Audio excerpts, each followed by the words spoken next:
Assalamualaikum. Waalaikumsalam. Oke. Selamat pagi semuanya. Selamat pagi. Bagaimana kabarnya hari ini? Alhamdulillah. Sehat semua? Semangat semua? Semangat dong ya, ini jam pertama loh. Nah, hari ini kira-kira ada yang gak masuk nggak ya? Ada. Siapa aja? Juri. Ya, terus Sisi, terus sama Yola. Itu mereka kenapa? Ada yang tahu? Sakit bu. Sakit semua. Ya. Oh. Jadi gini ya semuanya. Sekarang kan lagi musim pancaroba. Teman-teman kalian itu udah banyak yang sakit, Rizik, Yola, terus ada Zuri. Nah, Ibu harap pertemuan besok atau ke depannya kalian nggak ada yang sakit ya. Jadi intinya tuh jaga kesehatan ya. Karena sekarang memang sedang musimnya pancaroba, banyak yang sakit gitu. Oke, nah pertemuan kemarin dulu ya. Oke, hari ini tuh Ibu mau membahas tentang suatu materi. Cuman sebelum itu Ibu mau tanya nih.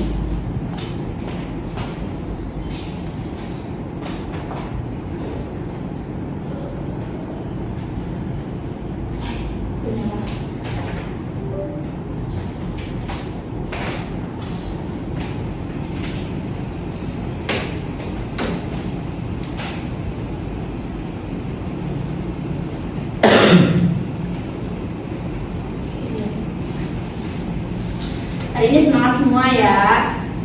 Jangan ada yang lesu. Oh iya, apa namanya? Hari ini kalau misal ada yang mau keluar ke kamar mandi, itu kan, ke belakang, silakan langsung tanpa berizin agar tidak mengganggu fokus teman-teman yang lain. Terus kalau misal ada yang pengen minum atau pengen makan karena lapar, nggak apa-apa, asal nggak berisik ya. Tapi jangan makan nasi tumpeng juga ya guys ya. Ya. Nah, sebelum itu Ibu mau kalian keluarin smartphone, taruh di meja. Ya. Ibu kumpulkan ya. Smartphone-nya mana, Andre? Oh, nggak punya HP. Oke. Kumpulkan ya. Harap bisa styling. Gak bawa HP rindu. Oke. Kemarin sekali ya siswa-siswa tidak membawa HP. Bagus sih. Wah, ini HP-nya dompel. Oh, coba lagi. Siswa kita hari ini, masya Allah. Wah, asik ya ini ya kelasnya. Tenang aja, gak dijual kok. Nah, kok bermanja?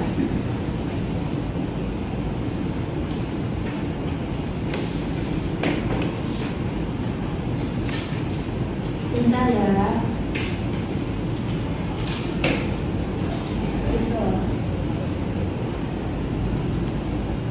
Nah, oke. Nah, semuanya ada yang tahu ini gambar apa?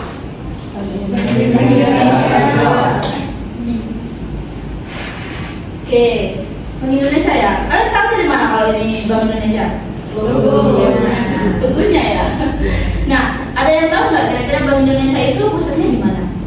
Jakarta. Oh, pintar semua ya, Jakarta ya. Nah, terus kira-kira Bank Indonesia di negara Indonesia itu perannya sebagai bank apa sih?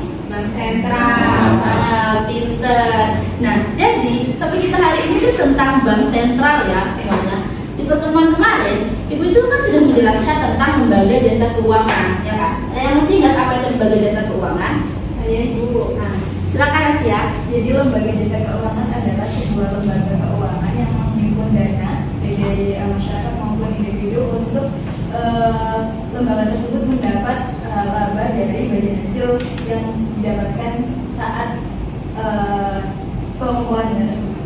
Oh, bagus. Bentar ya. Nah, ada yang masih ingat juga nggak lembaga jasa keuangan itu ada berapa?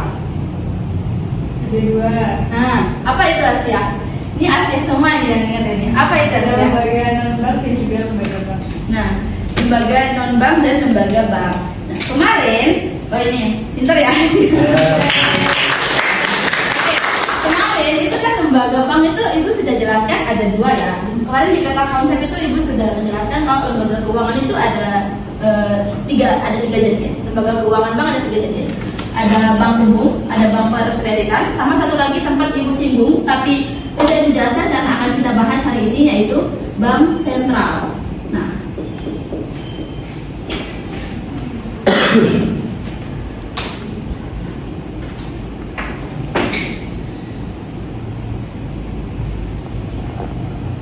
bisnis harian itu asalnya dari mana? Dari Indonesia, bank sentral. Nah, dari bank sentral ya. Nah, sekarang gini, kita kan tahu nih kalau bank itu, bank yang kita pegang itu awalnya dari bank sentral. Bank sentral itu kan adanya di Indonesia, ya kan? Berarti secara tidak langsung uang yang kita pakai untuk belanja transaksi sehari-hari itu diciptakan oleh Indonesia atau negara, ya kan? Tapi kok kenapa ya negara itu nggak mencetak banyak uang, gitu, ya kan? Kalau memang mereka ingin menutupi mengurangi hutang, terus membuat masyarakatnya menjadi kualitas hidupnya lebih terjamin, seharusnya mereka bisa cetak uang banyak-banyak dong. Tapi kenapa enggak ya? Kalian penasaran enggak? Nah, jadi pertanyaan-pertanyaan yang tadi ibu sebutkan itu akan kita bahas, cari tahu jawabannya lewat 2 acuan pelajaran kita hari ini. Yaitu yang pertama ada definisi dari bank sentral dan juga fungsi bank sentral dalam struktur moneter.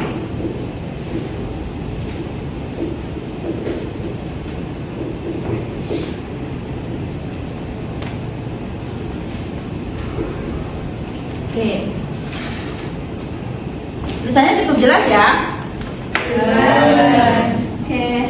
Nah, baik. Jadi acuan pembelajaran kita pada hari ini adalah tentang definisi bank sentral dan fungsi bank sentral itu dalam struktur moneter. Namun sebelum itu, ibu ingin kalian menonton sedikit video ya, cuma sekitar 4 menit lah kurang.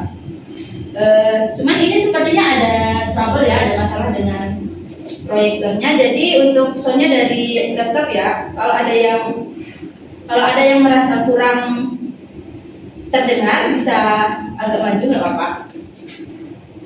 Saat ini, negara-negara sudah biasa bersinergikan baik perusahaan serta masyarakat menarik uang mereka dalam tujuan besar secara bersamaan. Saya kira di bagian juga koordinasi umum. Bagaimana konsisten ini ya Pak?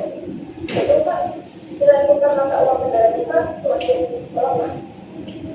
Defisit anggaran kita semakin membesar Pak, karena inflasi makin tinggi. Mudah-mudahan masyarakat tidak semakin panik ya Pak. Karena banyak dari mereka berbondong-bondong yang menyebut dari kampung dari apa kan? Lalu bagaimana Pak konsisten umum? Kalau kondisi seperti ini saya tidak bingung.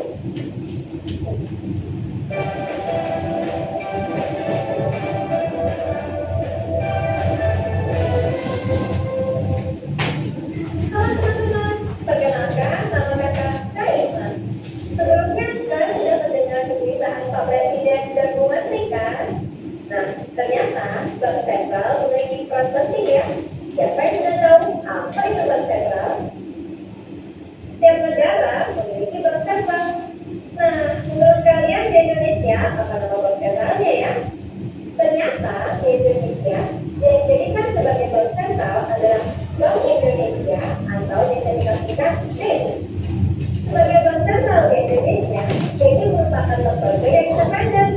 Maksudnya, dalam melaksanakan tugas dan wewenangnya, jadi bebas dari campur tangan pemerintah atau pihak manapun. Nah, jadi bank sentral adalah lembaga yang bertanggung jawab atas kebijakan yang berkaitan dengan keuangan atau kebijakan moneter di negara tertentu.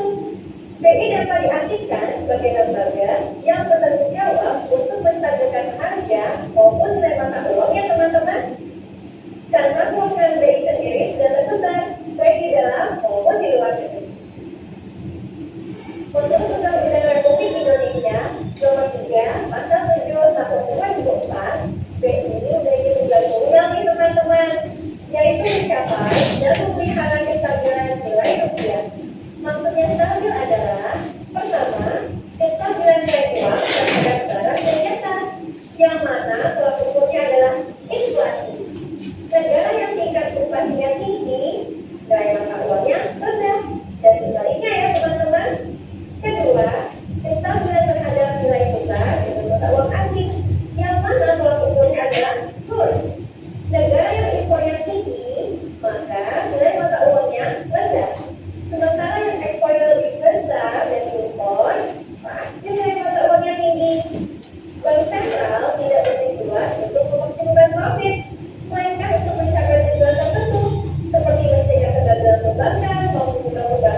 Indonesia mengenai sejarah singkat Bank Indonesia. Oke. Nah, itu dia tadi penjelasan singkat tentang definisi dan peran bank sentral ya. Tujuan, peran utama bank sentral. Nah, dari video tadi kan sudah dijelaskan nih apa itu definisi bank sentral. Ada yang masih ingat? Bank sentral adalah lembaga independen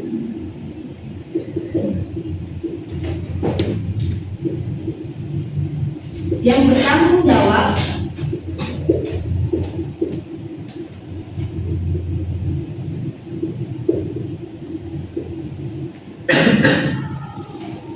dengan kebijakan yang berkaitan dengan keuangan.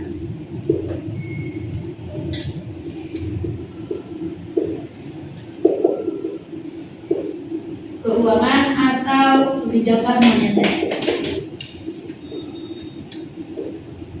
Atau kebijakan moneter. Oke. Nah, di video tadi juga sudah disinggung bahwa lembaga independen adalah lembaga yang bebas dari campur tangan pemerintah.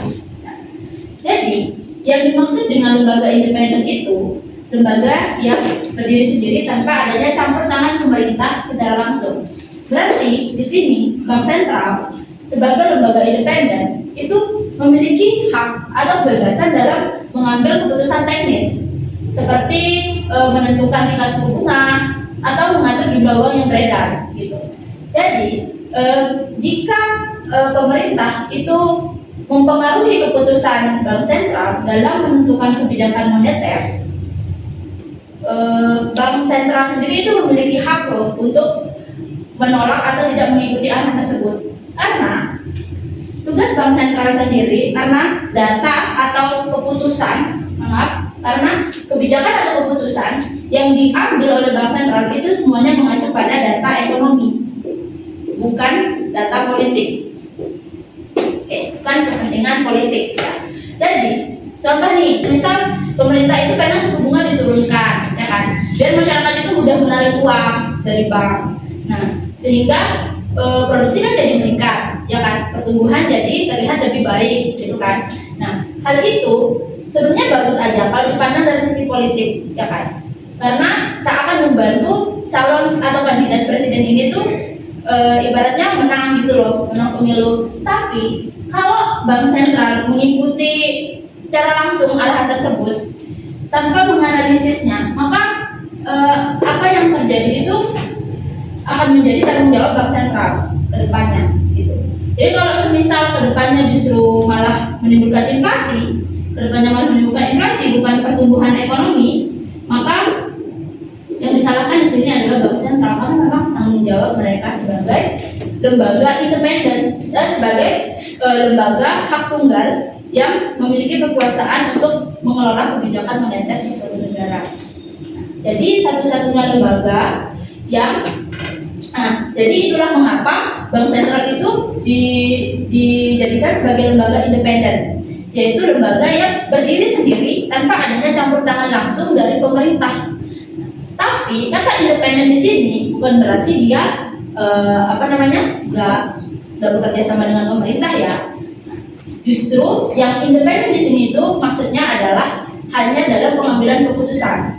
Ya independen, berdiri sendiri. Apakah pemerintah boleh memberikan saran atau masukan? Boleh. Apakah pemerintah itu boleh tidak setuju dengan keputusan yang diambil bank sentral? Juga boleh. Tapi tetap pada akhirnya pemerintah itu nggak memiliki kuasa untuk mempengaruhi atau mengubah keputusan teknis yang mereka tetapkan. Itu ya. Nah, sedangkan kebijakan moneter di sini berarti kebijakan yang ditetapkan atau dibuat oleh bank sentral dengan tujuan untuk mengatur jumlah uang yang beredar, menstabilkan nilai uang dengan cara mengatur jumlah uang yang beredar atau mengatur tingkat suku bunga. Nah, sampai di sini apakah ada yang masih bingung dengan pengertian definisi dari bank sentral? Gak ada yang masih bingung bisa angkat tangan. Baik, Ibu rasa penjelasannya cukup jelas ya. Kita bisa lanjut ke materi berikutnya.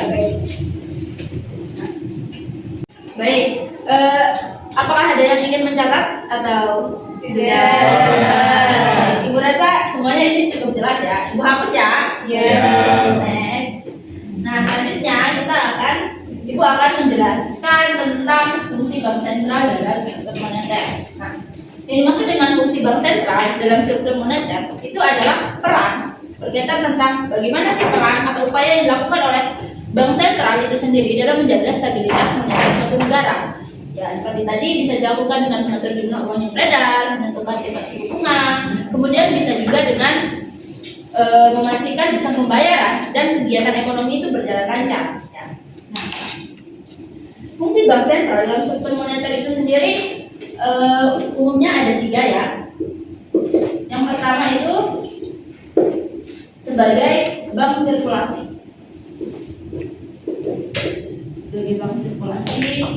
Kemudian yang kedua sebagai bankers bank. Dan yang ketiga sebagai lender of last resort.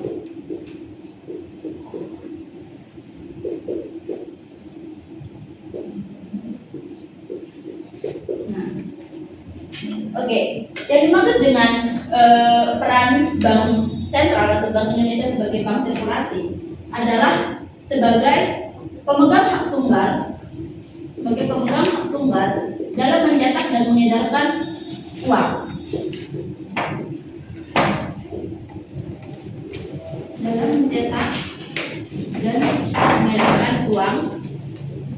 Sebagai alat pembayaran yang sah.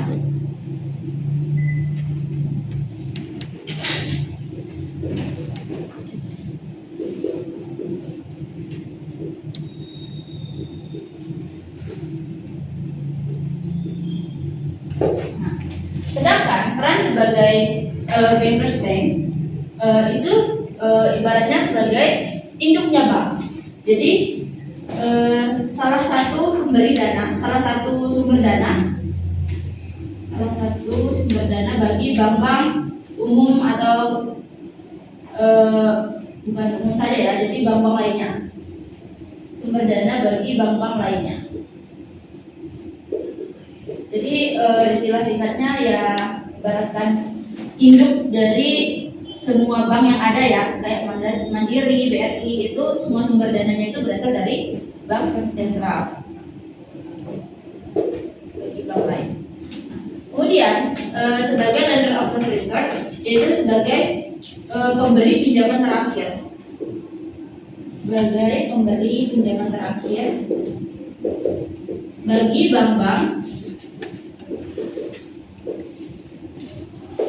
Bagi bank-bank yang sedang krisis likuiditas.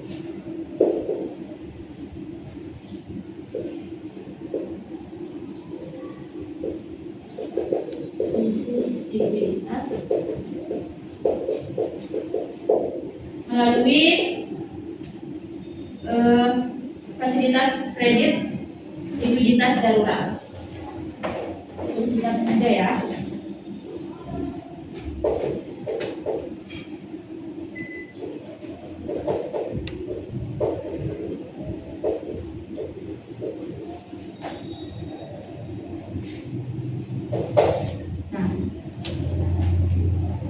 Fungsi bank sentral dalam struktur moneter itu umumnya ada 3. Yang pertama itu sebagai bank sirkulasi, ya sebagai pemegang hak tunggal dalam mencetak dan mengedarkan uang. Kemudian bankers bank sebagai sumber dana bagi bank-bank lainnya, dan juga ada lender of last resort sebagai pemberi pinjaman terakhir bagi bank-bank yang sedang likuiditas. Nah, ketiga peran ini pada dasarnya menyokong tujuan utama bank sentral. Di mana tadi di video sebelumnya yang ibu tontonkan tadi telah sedikit disinggung peran utama bank sentral dalam pasal dalam Undang-Undang RI pasal nomor 3 pasal 7 ya, pasal 7 tahun 2004, yang intinya itu berbunyi bahwa peran bank sentral adalah menjaga dan menstabilkan nilai uang.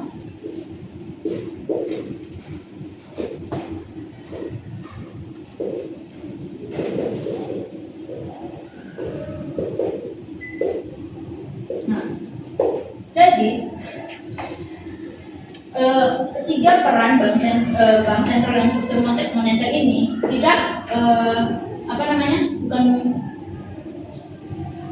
tidak berarti ya udah dikasih peran gitu aja gitu loh. Pada dasarnya ketiga peran ini tuh memang ditetapkan dengan tujuan untuk mencapai tujuan utama mereka, yaitu menjaga dan menstabilkan nilai uang. Nah, kemudian tadi di video tadi juga sudah disinggung bahwa acuan kestabilan dalam mengukur nilai mata uang itu stabil atau tidak itu ada dua aspek ya. Ada yang masih ingat nggak tadi? Dua aspek acuan di video yang Ibu tayangkan.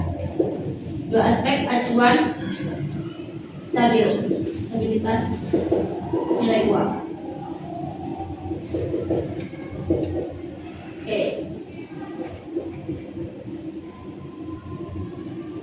Dua aspek acuan stabilitas nilai uang. Itu yang pertama ada nilai rupiah ya. Nilai rupiah. Kemudian juga ada nilai tukar. Nah, ada yang masih ingat tolak ukurnya apa?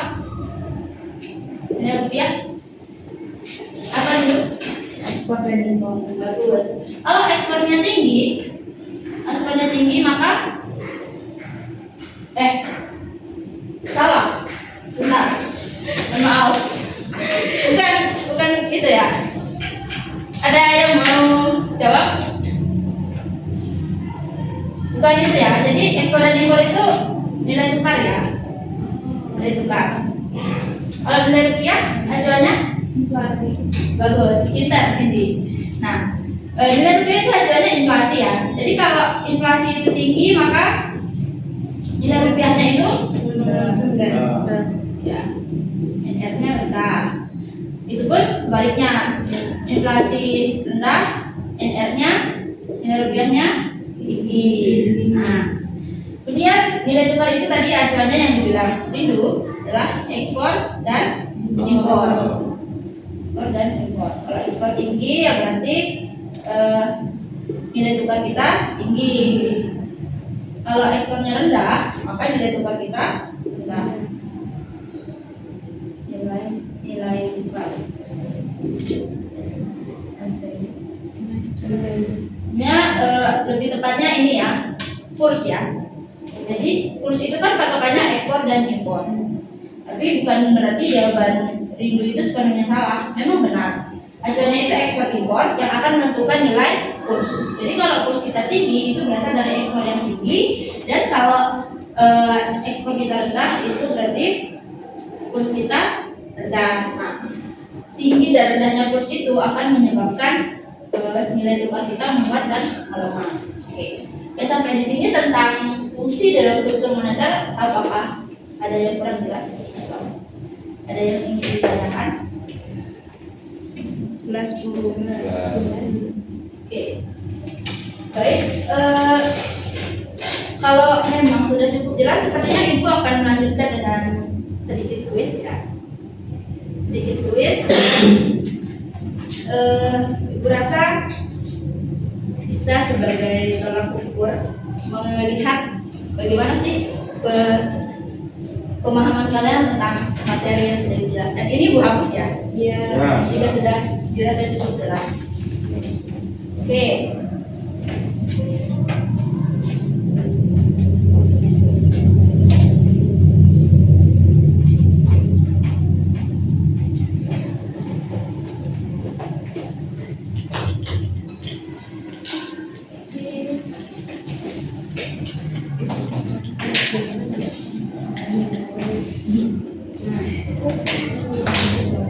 Untuk kuis kali ini, Ibu mau kalian, ini kan ada 4 ya, bertolak belakang. Hadap sana. Ya, jadi yang ini, yang barisan sini itu hadap sana, terus yang ini tuh hadap sana. Ini hadap sana, yang ini tuh hadap sana. Nanti depan Bu. Jadi, ya kalian jadinya hadap-hadapan. Kalian yang bertolak dua ini bertolak belakang, ya kan? Saling membelakangi. Yang ini saling membelakangi. Ayo silakan. biar gak didengarkan aja ya semuanya. Oke, Nah, di quiz kali ini ada sedikit aturan. Lebih tepatnya ya cara mainnya memang seperti ini. Oke, aturan pertama, selama ibu membacakan kuis kalian harus menutup mata. Tutup mata, jangan ada yang mengintip. Oke? Oke, kuisnya sederhana. Pilihannya hanya dua, A dan B. Ingat ya, jika kalian memilih jawaban yang benar adalah A, maka kalian harus berdiri. Namun sebelum itu, posisi duduk kalian jangan dulu seperti ini ya. Jadi agak miring. Bisa dicontohkan? Ya, biar kalau berdiri itu tidak menabrak mejanya. Oke. tapi sambil merem. Ya, Tapi sambil merem. ya, sambil merem. Tapi sambil kalian jawaban yang benar A, maka kalian harus berdiri. Tapi kalau jawaban yang benar adalah B, maka duduk. Tetap duduk. Oke? Ya. Ini Pak. Miring ke sana. Iya. Miring duduknya, jangan miring mejanya. Oh, dulu ya. Ya. Nah, seperti itu. Baik. Nah, sudah siap semuanya? Sudah. Baik. Merem ya. 1, 2, 3. Merem. Gak ada yang boleh mengintip apakah jawaban temannya berdiri atau A atau duduk B. Oke. Pertanyaan yang pertama. Apakah A independen atau B dependen? Ibu ulangi. Apakah A independen atau B dependen? Jangan ada yang buka mata. Soalnya apa? Diam, makanya ibu ulangi pilihannya biar kalian tidak terkecoh. Oh, soalnya dulu. Apakah A independen atau B dependen? Manakah bentuk lembaga bank sentral? 1, 2, 3. Oke, nggak boleh ada yang buka mata sampai ibu bilang boleh buka mata. Oke, ibu catat ya, yang salah siapa? Oke, next. Ini ntar yang paling banyak, 3 orang yang paling banyak benar bisa duduk yang jawab Pak. Yang benar, yang paling banyak benar 3 orang bakal dapat hadiah. Oke, next. Apakah A politik atau B ekonomi? Apakah A politik atau B ekonomi? Manakah data acuan yang digunakan untuk menentukan kebijakan moneter? 1, 2, 3. Oke. Baik, selanjutnya yang berdiri bisa duduk. Baik, pertanyaan yang ketiga. Apakah A inflasi atau B kurs? Apakah A inflasi atau B kurs? Manakah acuan untuk mengukur nilai tukar rupiah? 1, 2, 3.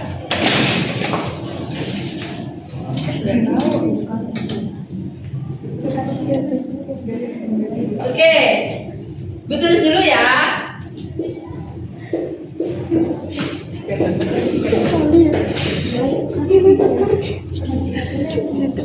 Baik. Oke, yang jawab bisa duduk.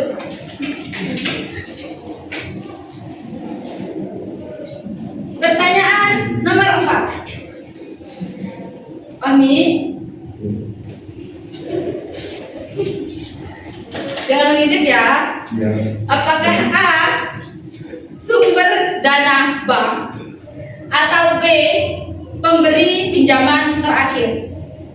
Ibu ulangi. Apakah A sumber dana bank atau B pemberi pinjaman terakhir? Manakah bentuk peran bank sentral sebagai bankers bank? 1, 2, 3.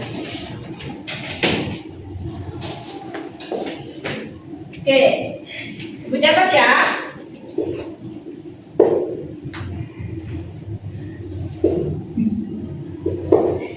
Oke, sebentar.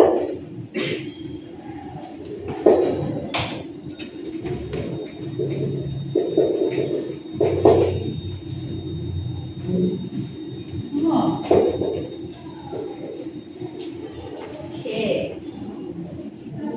Oke, yang jawab apa bisa dulu?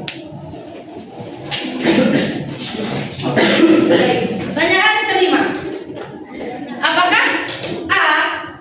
meningkatkan keuntungan negara atau B. menjaga stabilitas nilai rupiah? Apakah A. meningkatkan keuntungan negara atau B. menjaga stabilitas nilai rupiah? Manakah yang bukan termasuk peran utama bank sentral? 1, 2, 3. Oke, Ibu jawab yang salah. Ibu jawab yang salah. Ibu tulis yang salah. Baik, pertanyaan nomor 5. Oke. Baik, silakan duduk. Yang menjawab A. Baik. Bisa dibuka matanya? Aduh langsung. Cukup ya. Oke. Bisa memperbaiki posisi duduk. Ini ibu pakai kode-kode ya. Ini nomor 1 karena sendiri salah jadi langsung tulis aja. Oke. Jadi kita hitung bersama atau ibu tentukan langsung? Siapa yang jawab banyak ya? Ya. Oke. Berarti yang paling banyak itu ibu harap setelah ini makin semangat lagi ya. Nah, sebelum lanjut, enaknya bahas soal tadi atau Kuis lagi. bahas. Terus kapan kita lanjut? Iya sekarang. Oke. Sabar dulu. Oke, mau dibahas atau mau next? Oke. Baik, kalau begitu kita lanjutkan dengan diskusi kecil ya. Nah, Ibu ingin kalian terbagi jadi 2 kelompok. Baik, membentuk secara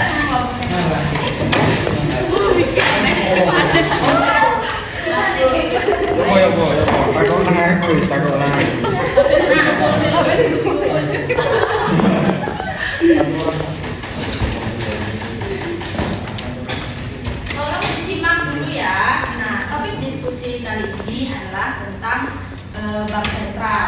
Cuma tadi kan Ibu sudah menjelaskan bahwa bank sentral itu dianggap sebagai lembaga independen, ya kan? Nah, jadi topik kalian sekarang lebih ke pro dan kontra, tapi hasil analisis kalian itu tidak akan diperdebatkan, melainkan hanya dipresentasikan nanti di depan. Jadi Ibu bagi ya, ini tim A, ini tim B, oke? Nah, topik untuk tim A itu adalah tentang kalian itu setuju bahwasanya bank sentral itu harus menjadi lembaga yang jalan beriringan bersama pemerintah. Jadi hal yang harus kalian cari tahu adalah alasannya apa? Kenapa sih kalian setuju kalau bank sentral itu harus jalan sama pemerintah? Terus manfaat kedepannya itu apa? Kalau semisal mereka jalan beriringan. Nah, kemudian untuk tim B itu justru sebaliknya. Kalian lebih setuju bahwa bank sentral itu sebaiknya berdiri sendiri tanpa adanya campur tangan pemerintah sedikit pun. Bisa dipahami untuk topiknya? Nah, oleh karena itu untuk membahas atau menganalisis topik kalian, Ibu akan membagikan handphone kalian kembali ya. Jadi tolong manfaatkan kesempatan pemberian smartphone ini untuk mencari tahu jawabannya. Kakak.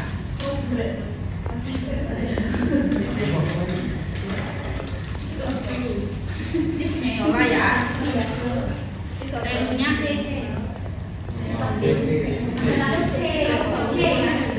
kami. Oke. Ada yang dulu. Kasih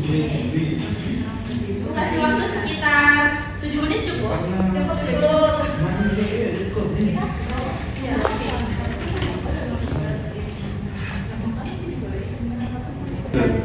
Kak iso di bawah tangan pemerintah. Alasannya apa oh? Tidak semua di bawah tangan pemerintah lah, korupsi itu kan. Sistem. Kan tergantung harus minum juga. lepas sentral ya Indonesia. Loh, oknum Indonesia kan berapa?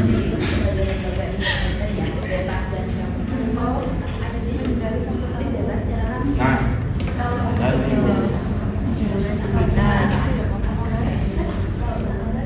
melakukan validasi yang memang itu kan harus berarti gitu ya. Ya benar.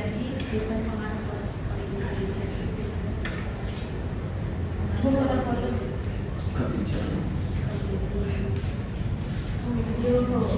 Jadi dimanfaatkan ya buat browsing.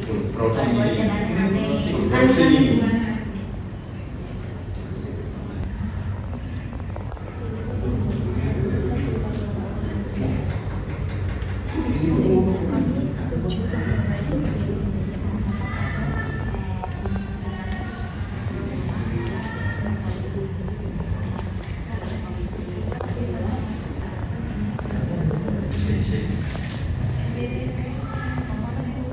Tidak apa-apa. Makanya dikembalikan biar bisa browsing.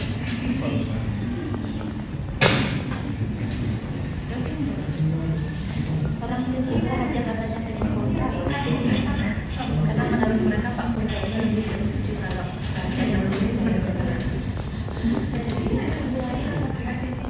Nanti harusnya dimanfaatkan lebih matang.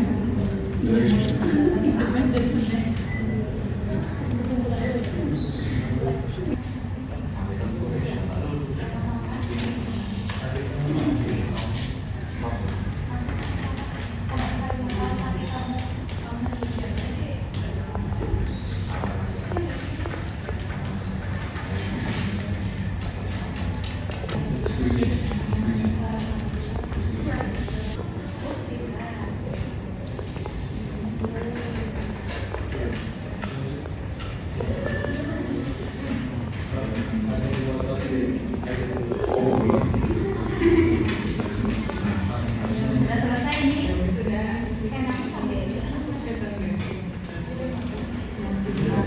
Ibu rasa waktunya sudah habis ya. Bisa kembali ke posisi semula.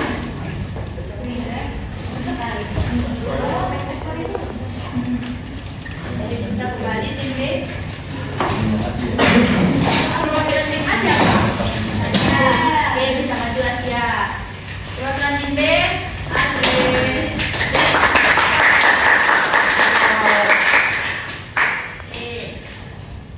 Baca Bu sudah. Ya. Baik, dari tim A kami mendapat topik yaitu pro terhadap bank sentral itu harus berjalan beriringan dengan pemerintah. Nah, alasannya kenapa seperti itu? Karena bank sentral sendiri merupakan lembaga pemerintah yang mengeluarkan kebijakan moneter, sedangkan pemerintah kan mengeluarkan kebijakan fiskal. Sehingga untuk mencapai tujuan kebijakan yang sejalan, tidak bertolak belakang, maka mereka harus beriringan jalannya gitu. Dan sehingga ekonomi itu menjadi dapat tumbuh. Selain itu juga untuk menjaga stabilitas antara harga dan juga inflasi. Misalkan pada harga itu diatur oleh misalkan pada bank sentralnya, pada keuangannya, lebih ke keuangan itu misalkan bank sentral itu menjaga agar stabilitas keuangan itu tetap kuat, sedangkan pada pemerintah menjaga agar pertumbuhan ekonomi kita itu tetap baik seperti itu. Nah, sebelum lanjut ke tim B ini kira-kira tim B ada yang bingungan Kak dari penjelasan Kak Adam? Sudah cukup jelas ya? Oke, Ibu mau tanya dulu. Kan tadi tim A itu pro terhadap bank sentral itu harus dalam beriringan dengan pemerintah. Nah, bagaimana kalau memang benar tadi kebijakan fiskal itu diatur pemerintah, kemudian moneter itu diatur oleh bank sentral. Nah, bagaimana jika semisal nanti bank sentral itu justru mengambil teknis atau mengambil keputusan kebijakan itu berdasarkan tujuan politik? Apakah masih perlu apakah Untuk pelaksanaan dalam pelaksanaan tersebut itu harus dikasih batasan-batasan. Oh ini loh untuk bank sentral itu pembatasannya itu pada ini, dan juga untuk pemerintah itu batasannya seperti ini, sehingga baik bank sentral maupun pemerintah tidak melampaui batas, sehingga ya kebijakan tetap jalan sesuai sama, sehingga ekonomi itu bisa tumbuh secara bersama-sama. Baik. Saya melanjutkan dan penjelasan dari tim B yang kontrak. Setuju Bank Sentral berdiri sendiri. Baik. Ini jawaban dari kelompok B. Ya. Sebenarnya. Kami setuju Bank Sentral berdiri sendiri karena agar tidak tercampur oleh politik, jadi bebas pengaruh politik, agar dapat menjaga kredibilitas kebijakan moneter, mencegah pengaruh politik dalam jangka pendek seperti belanja populis menjelang pemilu yang beresiko memicu hiperinflasi serta memastikan stabilitas harga dan nilai rupiah. Oke, apakah penjelasan dari tim B sudah cukup jelas? Cukup. Baik, sebenarnya mau bertanya, nah bagaimana kalau semisal nanti kalau kita bank sentral jalan-jalan sendiri, apakah mereka bisa mendapatkan data yang valid? Belum lagi kan nanti mereka itu harus melihat dari apa kebijakan yang dikeluarkan oleh pemerintah atau berdasarkan data BPS dan sebagainya, agar keputusan yang mereka ambil itu benar-benar tepat dan sesuai untuk mengatasi permasalahan itu. Bisa. Berarti cukup yakin ya kalau bank sentral itu bisa berdiri sendiri. Oke, baik. Begitu beri tepuk tangan untuk dua teman. Jadi kesimpulannya ya, baik bank sentral itu berjalan dengan pemerintah maupun berdiri sendiri itu sama-sama memiliki dampak positif dan juga dampak negatifnya. Nah, oleh karena itu sekarang bank sentral itu ditetapkan sebagai lembaga independen yang memang memiliki kebebasan dalam mengambil keputusan, berdiri sendiri tanpa adanya campur tangan pemerintah secara langsung. Jadi kalau campur tangan secara langsung dengan pemerintah itu memang tidak ada. Namun mereka tetap berkoordinasi, bekerja sama dengan pemerintah. Nah, bisa dimengerti. Nah, ini bisa jadi jalan tengah. Ibaratnya bank sentral itu kalau berdiri sendiri memang bagus, tapi kinerja mereka akan kurang. Tapi kalau bekerja dengan pemerintah juga bisa dipengaruhi oleh faktor politik, sehingga dibuatlah jalan tengah sebagai lembaga independen yang bebas dari campur tangan secara langsung dari pemerintah. Baik, bisa kembali ke tempat duduknya Asia dan Andre. Baik, Ibu rasa materi kali ini cukup sampai di sini ya. Apakah sebelum Ibu sebelum kita menyimpulkan bersama-sama materi kali ini, apakah ada yang ingin bertanya? Bisa angkat tangan. Ya. Tidak, Bu. Tidak ada ya? Ya. Baik, kalau begitu kita simpulkan bersama materi kita hari ini. Ada apa aja? Yang pertama tentang definisi bank sentral ya. Yang kedua tentang fungsi bank sentral. Oke. Ada yang mau bantu Ibu untuk menyimpulkan kedua acuan materi kita hari ini? Ayo. Bagaimana? Andre? Nuril, yang tadi benar semua. Ingin mencoba? Boleh. Baik, silakan. Salah nggak apa-apa ya, Bu? Tidak apa-apa, silakan berdiri Nuril. Tolong jelaskan ke teman-temanmu dengan suara yang lantang apa definisi dan juga fungsi bank sentral itu. Bank sentral adalah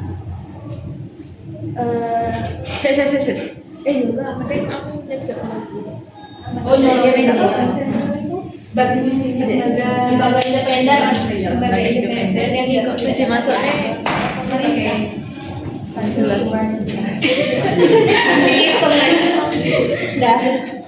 Baik Bu, jadi definisi bank sentral adalah lembaga independen yang mengelola keuangan negara.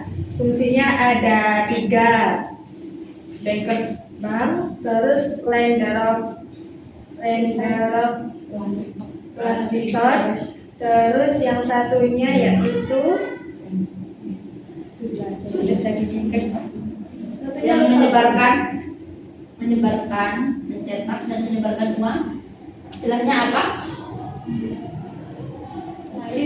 Ya, itu yang mencetak dan menyebarkan uang. Ada yang mau membantu istilahnya? Bank. Fungsi moneter. Bukan. Oke. Nurin bisa duduk dulu. Yang lainnya gimana? Tadi Nurin ya. Tadi Nurin sudah menjawab ya. Satu sebagai bankers bank, satu sebagai lender of last resort, dan satu lagi itu sebagai mencetak dan mengedarkan uang. Istilah lainnya apa?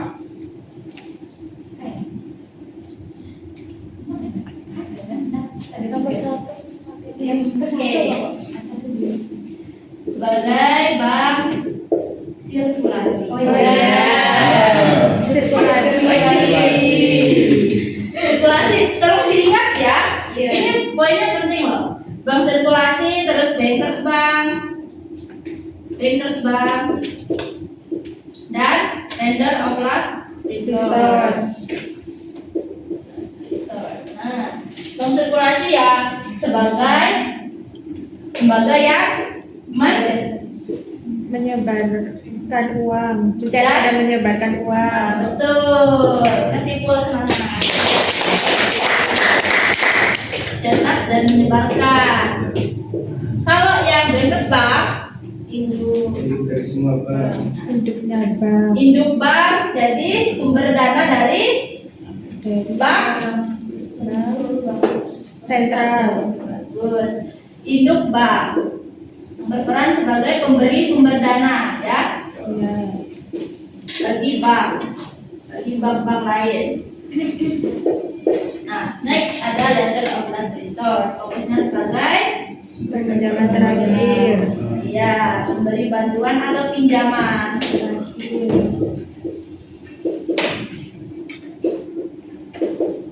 Oke.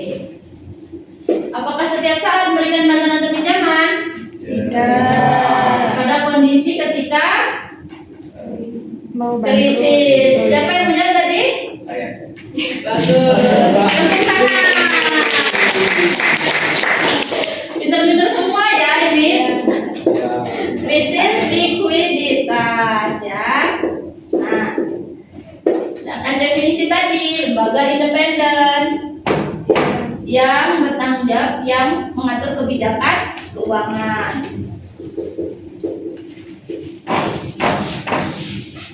Kebijakan keuangan. Oke? Oke, ya.